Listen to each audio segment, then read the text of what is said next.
Siamo in diretta.com per moltiplicare i presenti, per farsi ascoltare ovunque. Servizio di diretta streaming e podcasting di vivaradio.it, a cura della testata giornalistica euroregionenews.eu.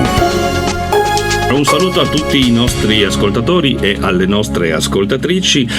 Ci troviamo negli studi di Euroregione News per una tavola rotonda dedicata a riforme e regionalismo, e abbiamo degli ospiti che andiamo a presentare dopo.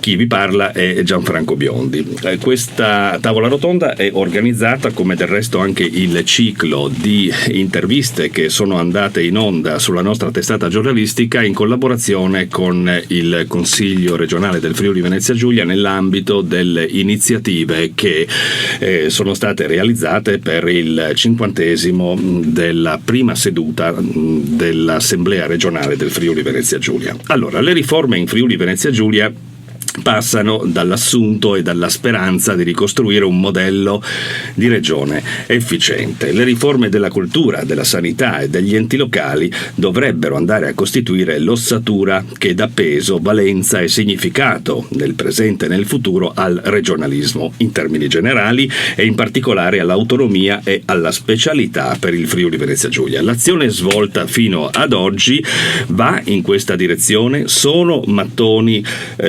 è un mattone solido ed efficiente l'azione effettuata con le riforme per poter rilanciare e più che rilanciare, sottolineare l'autonomia e la specialità della regione Friuli Venezia Giulia? Questa è la domanda che rivolgeremo ai nostri ospiti, e adesso che andiamo a salutare e a presentare. Allora, qui in studio abbiamo 3 consiglieri regionali: Stefano Pustetto di Sinistra Ecologia e Libertà, Silvana Cremaschi del Partito Democratico e Rodolfo Ziberna, Popolo della Libertà Forza Italia, che sono venuti a trovarci e che saluto. Buonasera a lei. Buonasera a lei, agli ascoltatori.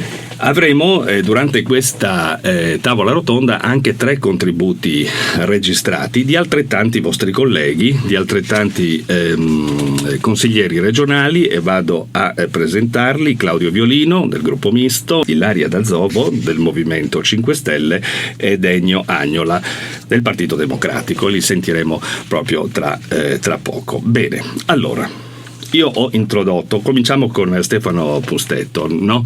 Di Sinistra Ecologia e Libertà. Poi tra l'altro siete usciti proprio da poco, no? dalle fatiche per l'approvazione, no? della finanziaria, e quindi vi ringrazio ancora di essere presenti nonostante probabilmente la stanchezza di questi giorni di lavoro. Allora, Stefano Pustetto, lavorare alle riforme, si è lavorato alle riforme in questa legislatura, 2 importanti riforme, la sanità e gli enti locali, poi altre ne verranno perché sono allo studio. È la strada giusta per poter sottolineare, ripeto, e diciamo rilanciare, ecco, anche se forse magari non è la parola giusta, ma rilanciare l'autonomia e la specialità di questa regione? Prego. Ma senz'altro è la strada giusta, anche se vi sono a parer mio dei vincoli e dei problemi. Il primo è che con la riforma del titolo V non vi è chiarezza su quali sono gli spazi di azione, per cui molte delle leggi che si fanno vengono impugnate e viene a mancare quella che è un atto politico di risoluzione del contenzioso a monte e non a valle di quello che si viene a fare. Vale a dire, bisogna ridare un ruolo importante, tutelato da un punto di vista legislativo, a quella che è la paritetica tra Stato e Regione, in maniera che le soluzioni che si vanno a proporre possano essere valutate correttamente. Invece noi aspettiamo sempre che vi si apra un contenzioso di tipo, diciamo, giuridico, per cui la Corte Costituzionale è intasata di problematiche e che non portano a nessun risultato. La cosa che andrebbe fatta è che quanto stabilito dalla paritetica debba essere valutata dal Consiglio dei Ministri in un tempo ragionevole, anche per rigettare quelle soluzioni, mentre adesso tutto il lavoro della paritetica può essere tranquillamente messo in un cassetto e chi si è visto si è visto, e questo a parer mio ridurrebbe molto i contenziosi. Poi ci sono alcune cose, la riforma della sanità, per esempio io ho sempre detto che noi non dovevamo prendere a modello il decreto Balduzzi per vari motivi. Il primo, perché noi la sanità ce la paghiamo da 5-20 anni, abbiamo i conti in ordine, non abbiamo buchi di bilancio, siamo l'unica regione che dal 2001 al 2012 ha avuto un avanzo di bilancio in sanità di 211 milioni di euro, e allora dico io, se ce la paghiamo e se ce la gestiamo, trovo sbagliato aderire a norme nazionali. Fino a tanto che noi dimostriamo di essere, tra virgolette, bravi, io credo che dovremo continuare a gestirle, quindi si possono prendere determinati parametri, ma secondo me liberamente bisogna rivendicare l'autonomia e non andare a inseguire modelli statali, proprio perché l'abbiamo gestita correttamente. Diverso trovo se noi avessimo un buco del bilancio come la Regione Lazio. A quel punto si dimostra che non sei in grado, e quindi qualcuno al di sopra di te, lo Stato, tra virgolette, ti commissaria e ti impone una linea. Bisogna sempre è una cosa molto difficile, sì. Bisogna giostrare tra il non isolarsi, non fare un corpo separato, quindi non rivendicare un'autonomia spinta isolazionista, il Fesende Bessoi, e riuscire ad essere parte della nazione, marcando le differenze. Questo è un equilibrio non facile, che però secondo me va perseguito. Noi spesso abbiamo avuto dei contenziosi su problemi minori, penso a tutte le leggi sui diritti di soggiorno degli extracomunitari che sono state regolarmente impugnate e ci ha visto regolarmente soccombenti, e abbiamo delegato allo Stato scelte fondamentali come per esempio il rigassificatore nel Golfo di Trieste o gli elettrodotti. Io credo che su temi di questa importanza la Regione debba avere un ruolo e rivendicare una propria autonomia. La politica, adesso si parla molto anche di eliminare le regioni a statuto speciale, non tenendo conto che le regioni a statuto speciale nascono in un contesto storico, culturale, etnico, geografico, che non può essere cancellato da una scelta politica. Queste realtà restano tali e quali. Sì. Quindi la politica ha preso atto di queste diversità, adesso una scelta politica centrale non può cancellare queste diversità. Bisogna però non fossilizzarsi e riuscire a essere parte di un insieme. Bene, Stefano Pustetto, quindi l'autonomia, allora più ruolo e più importanza e più peso alla paritetica, no? All'inizio del nostro dell'intervento, e soprattutto non cancellazione dell'autonomia, perché sarebbe proprio antistorico, insomma, una cosa di questo genere, una decisione di questo genere. Ora ascoltiamo l'intervento in registrata del consigliere regionale Claudio Violino del gruppo misto. Certamente qualcosa bisogna fare, la spinta della crisi economica e anche di questa, pericoloso neocentralismo che stiamo vivendo a livello nazionale spinge comunque le regioni, e in particolare quelle a statuto speciale, a trovare delle vie di riforma. Ma io non parlerei di ricostruzione di una specialità o della virtuosità della regione. Parlerei più che altro di un rafforzamento di quello che esiste già, soprattutto in Friuli Venezia Giulia, dove al di là di tutto mi pare che la specialità e l'autonomia sia stata utilizzata in maniera sicuramente corretta. Si poteva fare meglio, ma certamente rispetto soprattutto ad altre regioni, ad altre realtà, non possiamo lamentarci. Detto questo, però, è chiaro che anche in Friuli Venezia Giulia dovremo trovare più che delle riforme, direi delle nuove vie per riaffermare con forza l'autonomia e le competenze primarie che hanno portato a una gestione efficace ed efficiente del regionalismo. È chiaro però che in questa enfasi sulle riforme, sulla virtuosità eccetera, quello che non va perso e che oggi vedo poi difficoltà o sicuramente in secondo piano rispetto ad altri obiettivi è riportare un modello di democrazia e di partecipazione civile alla politica, all'amministrazione, alla gestione della cosa pubblica. La riforma dovrebbe essere questo come primo e principale obiettivo, riportare la gente a intervenire in un modello di democrazia che oggi è al sole agli occhi. Allora, Violino parla non di ricostruzione della specialità ma di rafforzamento, di nuove vie più che di riforme. Regione piccola vuol dire autonomia piccola? Non è questione di numeri, perché la cultura non è numeri, la minoranza non è numeri, anzi più si è piccoli maggiore deve essere la tutela. Allora in quest'ottica io penso che il Friuli Venezia Giulia sia già un modello di convivenza non solo per l'Italia ma addirittura per l'Europa. Se poi anche i friulani e i giuliani e i triestini sono convinti loro stessi di questo, mi pare sarebbe già un grande passaggio. Ecco, allora abbiamo sentito Violino, adesso io passerei la parola a Silvana Cremaschi del PD. Se vuole commentare pure tranquillamente le parole di Violino e poi parleremo con lei un po' anche di sanità. Benissimo, devo dire che condivido. Sì. Nella sostanza, cioè credo che il principio su quanto lavorare sul territorio e quanto essere unitari a livello statale, o parlerei addirittura di Europa in questo caso, è il principio del pensare globalmente e operare localmente, cioè noi dobbiamo avere un pensiero che va ben oltre i confini della regione, della provincia, della regione, del territorio in cui abitiamo, ma dobbiamo pensare a livello nazionale o meglio a livello europeo. Però poi il concretizzare le azioni deve necessariamente essere calato nelle situazioni, nei territori che ci sono. La nostra regione ha alcune caratteristiche particolari per la storia, per la composizione, ma anche per gli aspetti geografici che sono una ricchezza e che possono essere una grossa ricchezza. Dobbiamo viverla bene e forse essere anche un po' più convinti. Cioè io credo che in una regione che, come ben diceva Violino adesso, è formata da storie, culture, lingue anche diverse, stiamo sfruttando poco il fatto di conoscere tutte le lingue. Io vedrei una scuola plurilingue in cui tedesco, sloveno, friulano e italiano sono patrimonio di tutti quanti. Non dovremmo avere la traduzione in friulano o in sloveno o in tedesco, ma tutti gli abitanti della regione Friuli Venezia Giulia hanno questa possibilità di crescere in un plurilinguismo e potremmo forse rinforzarlo. Ecco, questo è certo. Una prima partenza. Silvana Cremaschi, lei vedrebbe in un ampliamento ipotetico delle competenze del Friuli Venezia Giulia anche la questione scuola? Sì, questo va proprio in quella direzione lì. Cioè, credo che i due servizi, le due azioni più importanti da pensare a livello locale siano proprio la sanità e sociale da un lato e l'istruzione e la cultura dall'altro. Quindi questi due temi sono quelli caratterizzanti per la specialità regionale.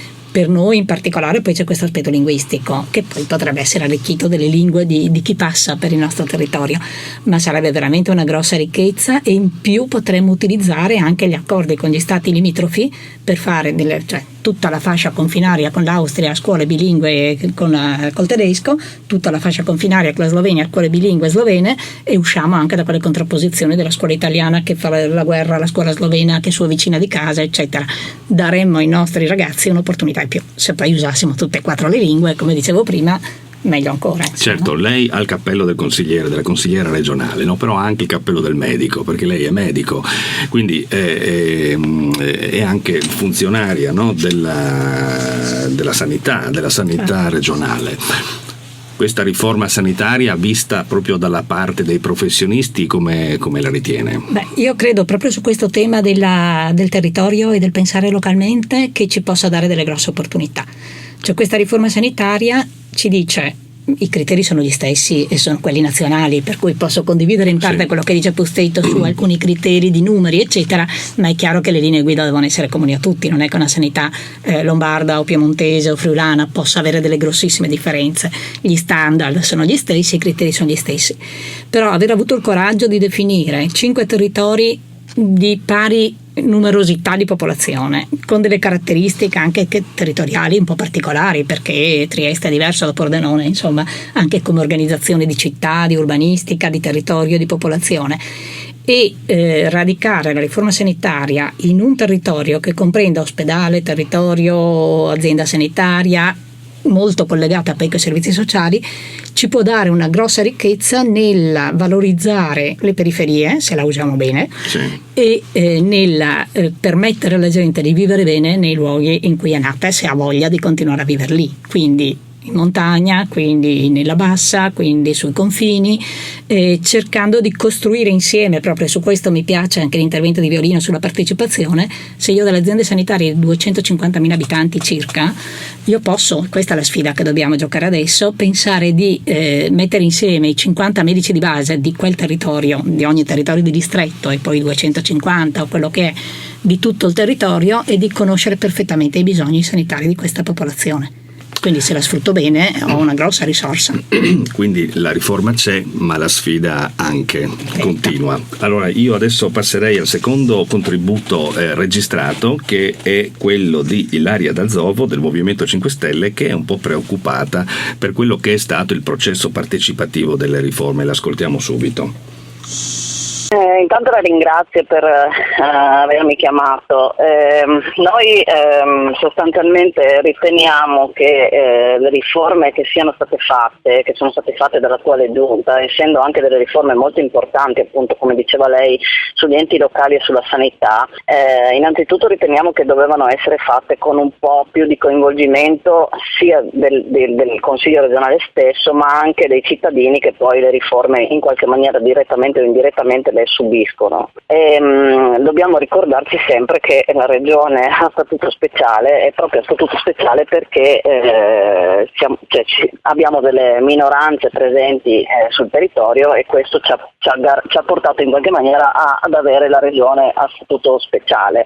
Queste riforme che sono state fatte, a nostro avviso, ma anche soprattutto vedendo la proposta di legge che è stata presentata da un parlamentare del PD, ci preoccupano, anche perché non vediamo una sorta di tutela della specialità della regione, anzi vediamo un depotenziamento della specialità della regione, e questo lo notiamo anche nel patto che ha siglato la Presidente con Padoan, dove manca la clausola di salvaguardia che invece una regione come il Trentino Alto Adige, che è sempre a statuto speciale come noi, ha inserito, e quindi in qualche maniera il patto è un patto unilaterale, cioè il ministro o comunque il governo in qualsiasi momento può decidere di modificare il patto, e noi non abbiamo una clausola di salvaguardia che ci possa tutelare su questo.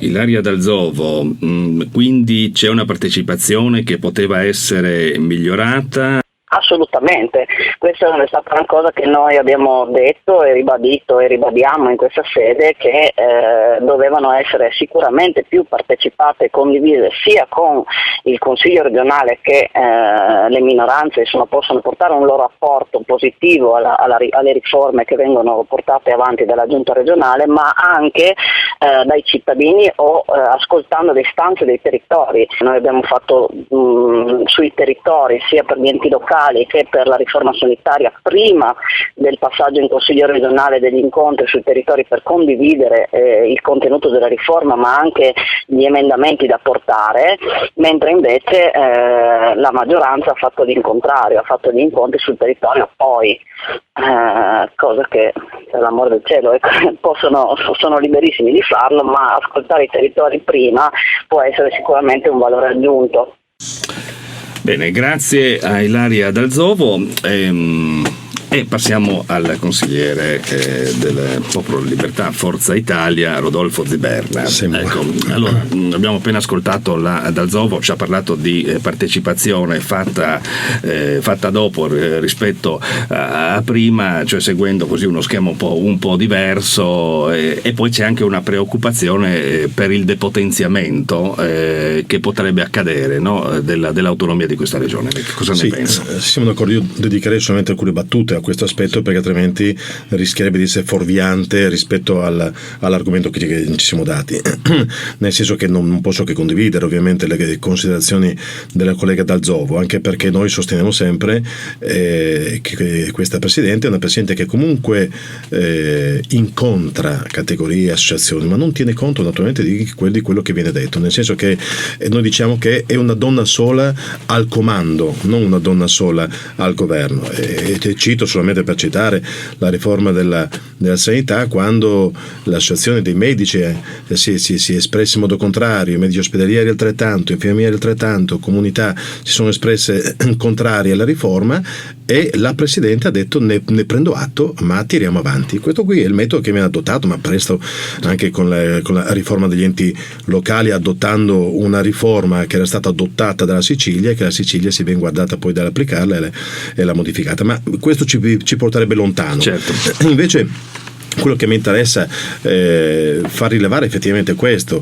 Innanzitutto ha ragione Violino quando ha corretto in modo affettuoso la prima domanda, nel senso, quando lei forse anche per stimolarci ci ha chiesto se era corretto pensare a una ricostruzione in sostanza della specialità. Io direi che davvero il termine non è proprio la ricostruzione, perché ovviamente tutto è una regione, un'istituzione deve essere un cantiere aperto. Guai se noi cogliessimo oggi una necessità e fossimo in grado di corrispondere alle aspettative fra 10 anni, e perciò il cantiere è sempre aperto, e più siamo in grado noi di rispondere in tempi celeri meglio è.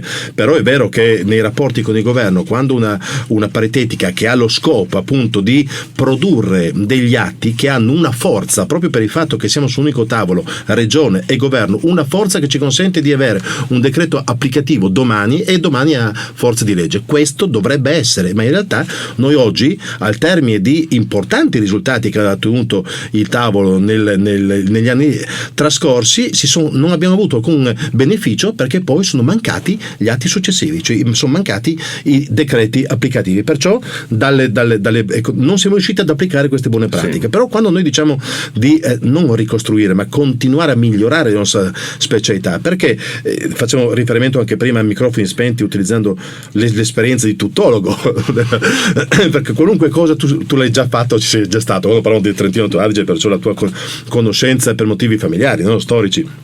È vero che è facile essere speciali come in Trentino Alto Adige, è facile fare una cena con un portafoglio pieno, è bravo invece un cuoco che riesce a fare una cena eccezionale utilizzando quello che ha.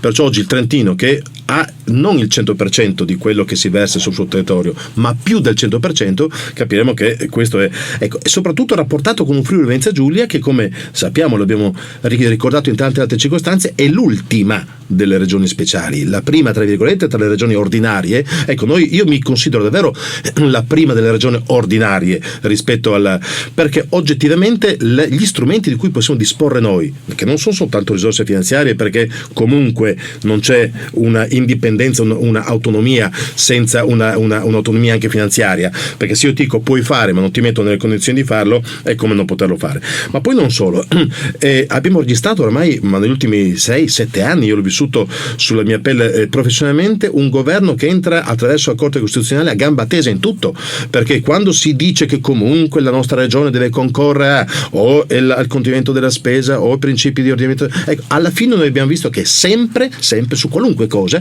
il governo entrava nel dettaglio su competenze che erano assegnate in via esclusiva, non in via concorrenza concorrenti, in via esclusiva al Friuli Venezia Giulia. Perciò, primo aspetto, senza dubbio noi dobbiamo rafforzare la nostra specialità in questo senso, anche perché noi da ultima regione appunto speciale o prima ordinaria abbiamo dimostrato nei fatti che la nostra specialità abbiamo saputo utilizzarla molto ma molto bene. E a proposito di sanità, quando altrove si aprivano ancora ospedali, io ho vissuto a Gorizia la chiusura di Grado, la chiusura di Cormons, ma come tanti altri nosocomi in tutta la regione. Ecco, perciò da noi responsabilità, e per me è una regione responsabile prima ancora che speciale. Essere speciale non significa disporre e basta, significa sapere che quelle sono le risorse, bisogna comunque entro quelle, non c'è papà che ti dà altri soldi, quella è la tua paghetta. E io sono non per la difesa del Friuli Venezia Giulia, io sono per la difesa della specialità di tutte le regioni. Solo non possiamo uscirne se non responsabilizzando attraverso misure speciali,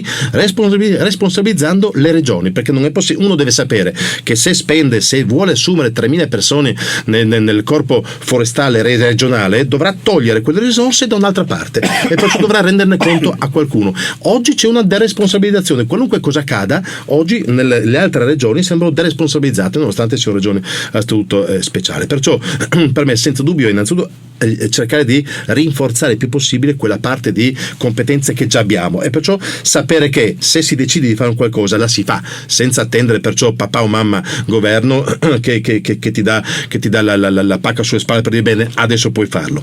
La scuola per me è senza dubbio importante, per me, negli ambiti che per me dovrebbe essere una conquista ulteriore e successiva, ma certamente la scuola. Ma io direi invece facciamo l'opposto, quello che avevo proposto alla Presidente Serracchiani nella riforma degli enti locali. Non guardiamo che cosa diamo ai comuni, cosa diamo, come dividerci le spoglie delle province, facciamo l'opposto, guardiamo cosa dovrebbe restare in capo alla regione e tutto il resto diamolo invece. Questo era il mio pensiero, non si è realizzato, si è realizzato esattamente l'opposto, e la regione ha assorbito ben 61, quasi il 50% di tutte le competenze della provincia. Guardiamo perciò che cosa è essenziale che rimanga in capo allo Stato, e facciamo in modo che tutte le regioni, perciò questo per me è un discorso nazionale, non la difesa strenua delle province, no?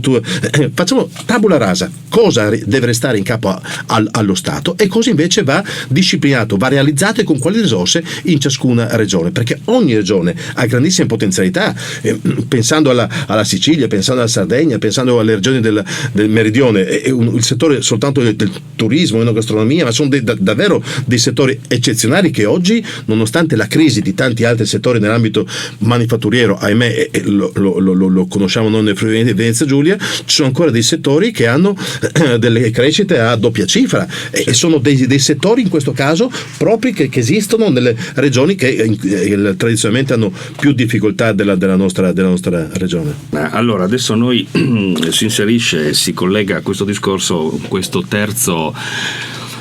terzo intervento registrato, che è di Ennio Agnola del PD. Lei ha parlato di responsabilizzazione, Agnola parla, e lo sentiremo adesso, anche di autonomia e specialità che devono legarsi alla capacità del fare. Ascoltiamo.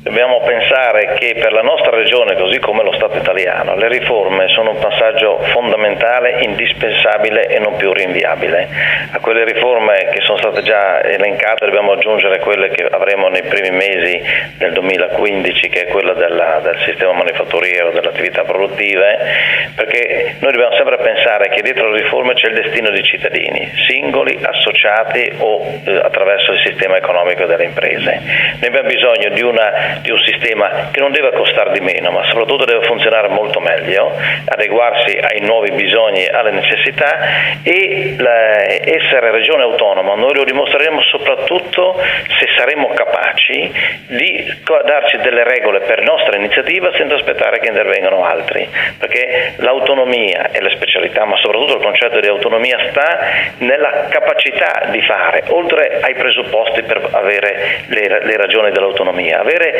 la possibilità di essere autonomi e non utilizzare questo strumento equivale ad abbandonarlo. Ma le regioni un po' se la sono meritata questa ventata neocentralistica? No, guarda, io ho una personale convinzione che l'abbondanza di risorse ha avuto l'effetto sul nostro sistema di un anestetico, e quindi ha impedito quel cambiamento che invece era necessario, e oggi noi ci troviamo, questa è la vera difficoltà, a fare le riforme con carenza di risorse, mentre se avessimo fatto le riforme con una certa abbondanza avremmo potuto farle molto meglio e anche in condizioni più adatte anche ai sistemi che stiamo mettendo in discussione. Oggi le riforme sono quelle, perché se la società cambia, se la vita delle persone cambia e le istituzioni rimangono indietro, questo è il vero concetto di un paese, di un sistema arretrato. I cittadini sono più avanti delle istituzioni, e invece qui noi nella nostra regione dal dopoguerra in poi avevamo dimostrato che le istituzioni precedevano i cittadini e le mettevano in condizioni di avere una possibilità di crescita e di sviluppo sotto l'aspetto generale, non solo quello economico. Ecco, proprio sull'aggancio a queste considerazioni di Agnola io farei questa tornata, la seconda tornata con gli ospiti in studio, partendo da Stefano Pustetto. Sì, è vero, le istituzioni dovrebbero sempre precedere, noi abbiamo avuto delle difficoltà. Anch'io sono convinto che l'abbondanza di risorse non facilita, anche se l'intelligenza dovrebbe aver stimolato questo. Allora, in questo momento vi è una grossa difficoltà nella gestione. Ripeto, io metto sempre in equilibrio quello che è la gestione della specialità con l'insieme. Ad esempio, non può essere la specialità che fa una fiscalità di vantaggio rispetto al Veneto, diventa una guerra fra poveri. Quindi è quello che sta succedendo in Europa. Ci dovrebbe essere un'unica tassazione in ambito europeo. Le tensioni che nascono in Europa nascono proprio in maniera ovviamente macro per queste diversità, per cui abbiamo la fuga delle ditte. Ecco, questo è secondo me un modo errato di intendere la specialità. Però prima citavamo il terremoto, no? E dicevo, il terremoto abbiamo fatto da soli, cioè l'abbiamo gestito bene, ma coi soldi di tutti, e questo dimostra che noi dobbiamo restare in un contesto molto ampio e far valere le nostre capacità. Quindi è una strada, diciamo, un bel equilibrio, certo, che però è fondamentale, e credo lo stesso equilibrio andrebbe perseguito in numeri più grandi nell'ambito europeo, perché è sempre la stessa cosa, solo si ampliano le dimensioni. Noi abbiamo saputo dimostrare che sappiamo gestire bene le cose, non sempre, oggettivamente non sempre, e lì bisogna fare un'autocritica a quella che è la classe dirigente. Io sono abituato a dare le responsabilità maggiori a chi dirige, mentre noi siamo molto più bravi a scaricare le responsabilità sugli ultimi. Invece credo che dovremmo fare un'autocritica. Il pesce puzza dalla testa, quindi tutti gli errori fatti sono in carico al Presidente della Regione e a scalare, quindi noi siamo in buona posizione, sempre questo. Credo che questo sia la linea guida, che non possiamo perdere una specialità, ma non perché privilegio, ma in quanto appunto abbiamo delle diversità. Nasce la regione con un problema di sottosviluppo molto grande. Ricordiamo che che la Friuli era regione di emigranti, certo, la regione è stata sviluppata in un certo modo, per cui mi ricordo che in un sondaggio 84 tutti i nostri corregionali erano soddisfatti di quello che faceva la regione. Nelle varie statistiche anche nell'ambito sanitario, parlo di Bocconi e di Agenas, quindi al di fuori, dicono che è stata gestita. È chiaro che non si può dormire sugli allori, è chiaro, e quindi però anche qui, quando parliamo di sanità, sappiamo che abbiamo una macchina molto efficiente che va revisionata, dobbiamo stare attenti a non mettere le mani in maniera troppo pesante o sbagliata, perché la responsabilità è che se uno ha una macchina in disuso si può fare quello che si vuole, tanto peggio di così non va. Noi, avendo una bella macchinina, dobbiamo stare molto attenti nel dove e come mettiamo, e questo è un vantaggio perché abbiamo una bella macchinina, e uno svantaggio perché il rischio di fare dei danni c'è. C'è il rischio di fare dei danni, Silvana Cremaschi? C'è il rischio di fare dei danni? Forse sì. Io sono tendenzialmente ottimista di partenza, sì, quindi tendo a vedere il bicchiere mezzo pieno. Rispetto agli interventi fatti fino adesso ho un po' di, non so se confusione o di complessità di pensiero. Sì. Cioè penso che da un lato la responsabilità che abbiamo è una responsabilità che riguarda tutti gli uomini della terra e tutti i territori della terra. Le risorse non sono infinite e non possiamo pensare che avere una specialità sia una sorta di protezionismo nei confronti degli altri. Noi siamo un tantino più benestanti, un tantino più ricchi, stiamo meglio che il meridione, per cui mettiamo la barriera e facciamo la libera Padania. Ecco, questo non lo vorrei proprio. Anche perché no? Molti credono che sia anche un privilegio, no? Questo esatto. Che non lo è, insomma. Anzi, dobbiamo fare in modo che non venga letto così. Esatto. Allora, per chi viene da fuori, io sono lombarda di origine e prendo sempre in giro i lombardi perché pensano che Trento e Trieste siano vicini, perché nei libri di storia sono scritti insieme, e nei libri di geografia mica tanto, ma il Friuli Venezia Giulia è quel pezzettino della cartina messo là in cima. Non è così chiaro per chi viene da Roma, dalla Toscana o da altre parti quali caratteristiche noi abbiamo, no? E io la specialità del Friuli Venezia Giulia l'ho scoperta vivendoci e ho visto che cosa voleva dire e come questa può essere una grossa ricchezza.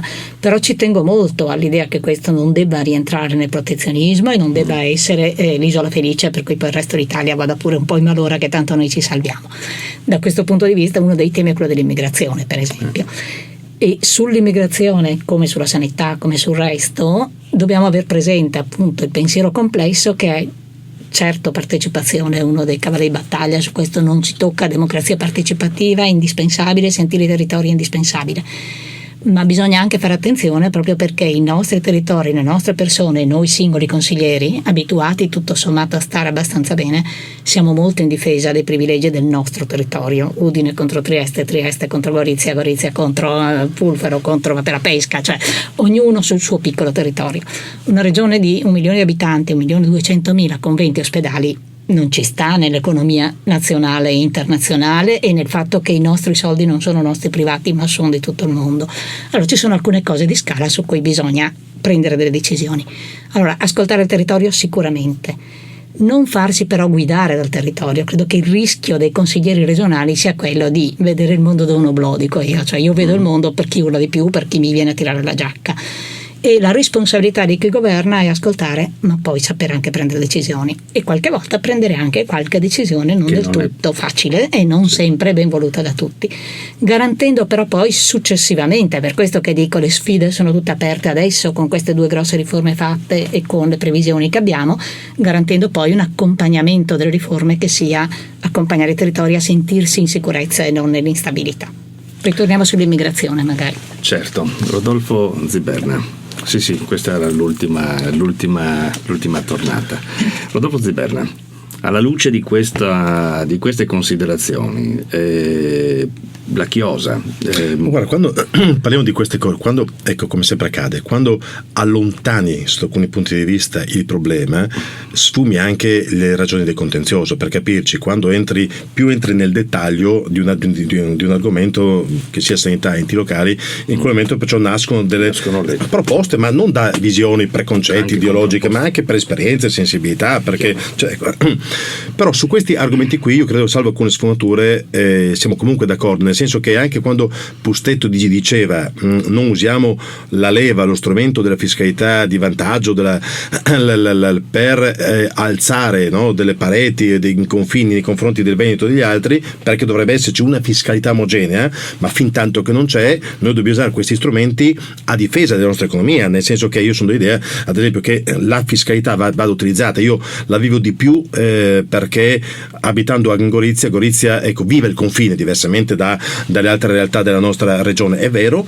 che un goriziano, uno che deve aprire una qualsiasi attività commerciale, ma senza ombra di dubbio, conviene aprire a 200 metri oltre il confine, perché costa tutto di meno, siamo sull'ordine del 25-30%, l'energia 25% in meno, la tassazione sul 25-30% in meno, costo del lavoro 25-30% in meno, perciò considero che fa la differenza, il 5-6%, ormai il 7% fa la differenza per un imprenditore tra aprire o chiudere. Quando abbiamo il 25-30% in meno o in più, fa la differenza e come. Perciò a questo punto davvero sono delle misure che ci consentono non di battere gli altri, ma di fare in modo che i nostri possono concorrere. E la concorrenza per me è importante, ad esempio, collegando nuovamente ad esempio su nuove competenze da acquisire, da acquisire. Quando noi abbiamo 3 grandi settori, no, in cui si è manifestata principalmente la nostra specialità, oltre a quello della sanità che abbiamo già raccontato e che appunto, diciamolo sempre più spesso, che ha consentito al Friuli Venezia Giulia di avere una delle migliori sanità del mondo, non italiane, non d'Europa, ma del mondo, considerando, perché noi è giusto, è normale, guai se non fosse così, noi siamo tutti appunto a migliorare un prodotto e un servizio, ma consideriamo che davvero la nostra sanità, partiamo da un prodotto sanità davvero di elevatissima qualità. L'altro ambito, quello delle amministrazioni comunali e provinciali, non pensiamo, ormai non è più un problema di destra o sinistra, è proprio un fatto di cultura che appartiene al nostro territorio. L'amministrazione di tutti i comuni, salvo casi eccezionali, è un'amministrazione sana, cioè io ho avuto per tanti anni altre responsabilità e perciò io vedo i bilanci un po' di tutti i comuni, di tutte le province, in tutte le regioni e quelli della nostra regione, le nostre, che siano comuni di destra o che siano comuni di sinistra, province di destra o province di sinistra, sono comuni, sono amministrazioni governate bene.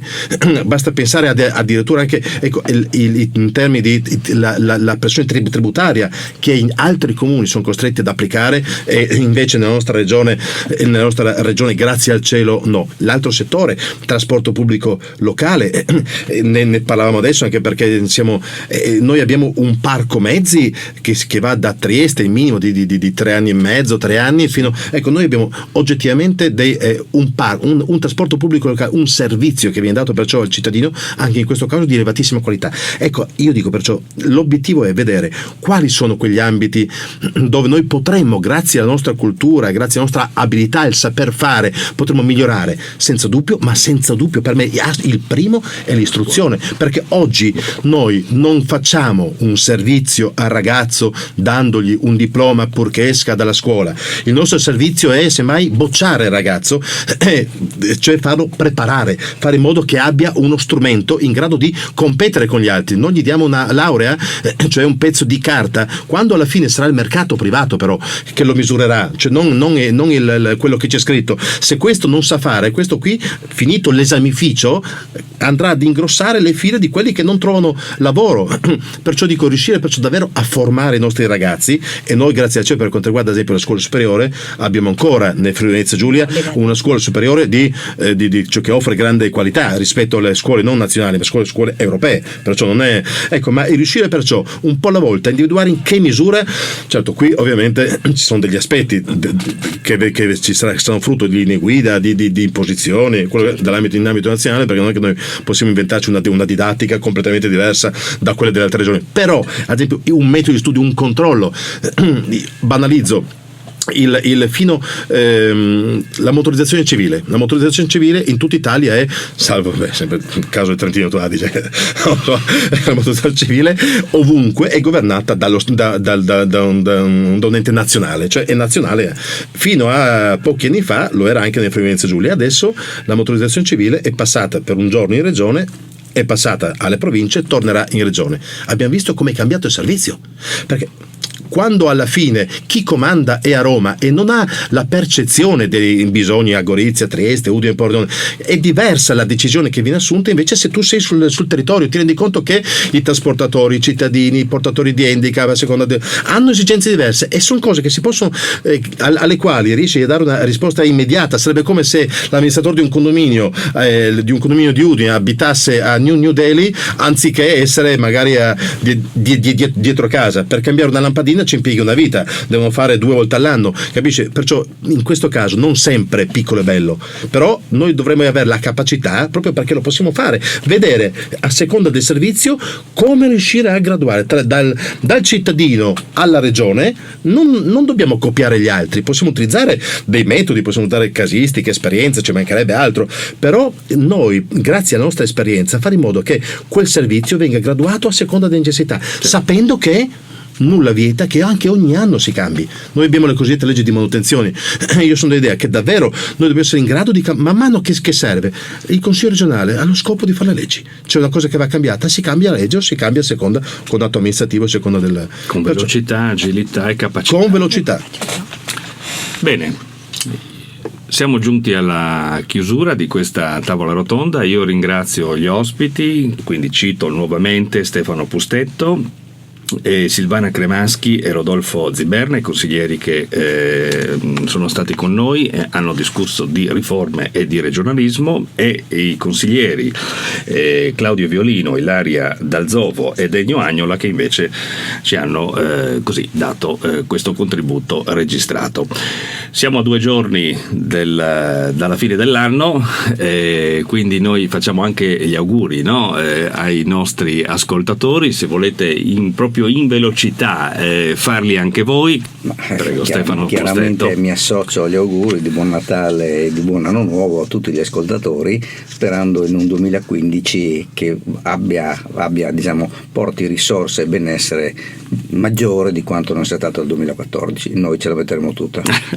Bene, ci associamo ovviamente agli auguri, augurando anche serenità comunque, cioè che non solo le risorse portano felicità, ma comunque, che no? si può riuscire a ricostruire relazioni, rapporti, famiglie allargate, gruppi e aiuti reciproci, per cui si può stare bene. Sì, lavoro, perché abbiamo visto, noi tocchiamo comando in continuazione, non c'è famiglia che non abbia qualcuno che ha perso un posto di lavoro, perché se non hai lavoro ti manca anche la serenità. Certo, è bello dire che la priorità della serenità è vero, indubbio, però quando ti manca proprio quello, è una cosa che rovina le famiglie, ti rovina i rapporti, è una cosa davvero drammatica. Si alterano proprio i rapporti, no? E questa è la dinamica su cui dobbiamo impegnarci tutti, ovviamente. Soltanto so che lo condividiamo tutti.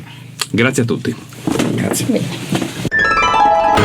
Siamoindiretta.com, per moltiplicare i presenti, per farsi ascoltare ovunque. Servizio di diretta streaming e podcasting di vivaradio.it, a cura della testata giornalistica euroregionenews.eu.